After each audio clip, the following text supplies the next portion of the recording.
Bonjour à tous et bienvenue dans ce podcast. Aujourd'hui, je vais vous parler de l'abondance financière.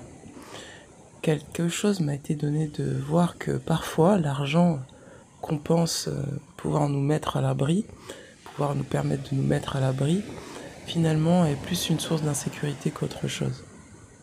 Il suffit que vous ayez juste senti une fois dans votre vie que l'argent était une source d'embrouille, d'embêtement, une source qui attire la convoitise, qui attire la jalousie, qui attire l'envie, pour que dès que vous possédiez le moindre sou, vous ayez envie de le dépenser, vous ayez envie de ne pas pouvoir le garder parce que vous avez justement peur de ces énergies qui vous entourent, d'envie, de jalousie, de possessivité. Et c'est alors que c'est important de retravailler sur l'énergie de l'abondance financière et de faire une introspection profonde sur ce que représente l'argent pour soi. Pour beaucoup, vous me direz, l'argent, c'est quand même mieux quand on en a. Et bien pour certains, pour ceux qui ont tendance à dépenser dès qu'ils ont, à avoir le syndrome de la poche trouée, demandez-vous si l'argent que vous avez n'est pas plutôt une source d'insécurité et une source de peur. Auquel cas, je vous invite à enlever cette charge qui est contenue cette charge émotionnelle qui est contenue dans ce que vous avez positionné sur l'argent et à remettre l'argent à sa juste place. Si dans le passé vous aviez vécu des formes d'insécurité, d'abus liés à l'argent, forcément que le fait d'en avoir va vous faire penser que vous pourrez de nouveau attirer ces choses-là dans votre vie. A l'inverse, si vous avez vu l'argent comme une source de sécurité, une source de quelque chose qui vous rassurait, vous avez forcément créé un lien à l'argent qui est de l'ordre de la dépendance affective, qui fait que votre humeur va toujours dépendre du montant de votre compte en banque. Et la vie est bien faite lorsque vous mettez ou vous placez toute votre confiance dans l'argent, dans l'abondance financière. La vie va vous montrer qu'il y a d'autres formes d'abondance et que du coup vous placez votre sécurité aussi à l'extérieur de vous. La sécurité sur le plan matériel doit être placée aussi bien à l'intérieur qu'à l'extérieur de nous, sans que nous ayons à courir après l'argent, mais au contraire que ce soit l'argent que nous avons qui nous suive. Vous voyez ce que je veux dire ? Dans le sens où, par moment, on place l'argent au-dessus de nous, au lieu de le placer en dessous de nous ou à égalité par rapport à nous. Et je vous invite à faire cette balance-là et à revoir la manière dont vous vous positionnez par rapport à l'argent, parce que ça peut vraiment vous aider à comprendre vos dynamiques financières, soit du syndrome de l'écureuil, soit au contraire du syndrome de la personne qui dilapide son argent. Et si vous placez l'argent en dessous de vous, c'est que vous êtes du genre contrôlant et à ne pas dépenser le moindre sou et à ne pas prendre le moindre risque. Or parfois, pour pouvoir avoir plus, il faut savoir prendre des risques. Des risques bien sûr mesurés, pesés et avoir du discernement. Quand on prend des risques avec l'argent, eh bien comme son nom l'indique, c'est un risque. Donc on peut perdre comme on peut gagner. Et il faut être à l'aise avec l'idée de pouvoir perdre et l'idée de pouvoir gagner. Il faut à ce moment-là être conscient que c'est un jeu et le prendre véritablement comme un jeu et non pas comme quelque chose de tellement si sérieux au point où ça nous minerait le moral, ça nous créerait du stress, ça minerait notre santé. Et c'est là que l'argent, on sait si l'argent a un pouvoir sur nous. C'est lorsqu'on est confronté à faire une dépense, telle qu'elle soit, comment se sent-on à l'intérieur de soi? Est-ce que on se sent stressé? Au contraire, est-ce qu'on se sent libre? Est-ce qu'on se sent anxieux? Est-ce qu'on se sent valorisé, dévalorisé? Tout cela, en fait, nous montre quel est le rapport que nous entretenons avec l'argent et si nous sommes à l'aise avec l'argent. Lorsque, par exemple, nous osons demander, par exemple, un crédit, comment nous sentons-nous? Est-ce que nous sommes heureux d'avoir pu recevoir ce crédit? Au contraire, est-ce que nous sommes stressés, angoissés à l'idée de ne pas pouvoir rembourser ce crédit?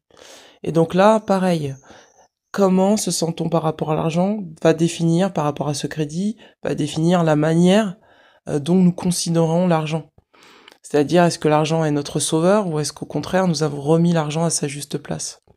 Lorsque nous avons des transactions à faire avec des personnes qui nous sont proches, euh, est-ce que nous arrivons bien à définir les choses telles qu'elles sont ou est-ce qu'au contraire, nous restons flous et nous sortons du cadre que nous nous étions donné?